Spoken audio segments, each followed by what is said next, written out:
Hi, I'm James. In this video I'll be showing you how to install an Aqualisa Quartz concealed controller. When installing a concealed smart shower system, the pipework and data cables should be installed prior to tiling.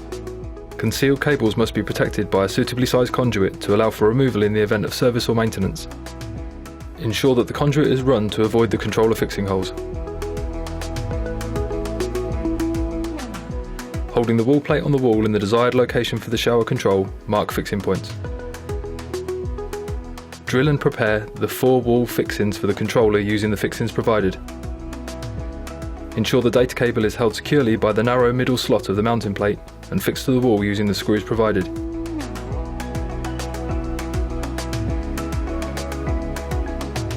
Plug the data cable into the rear of the controller and slide onto the mounting plate.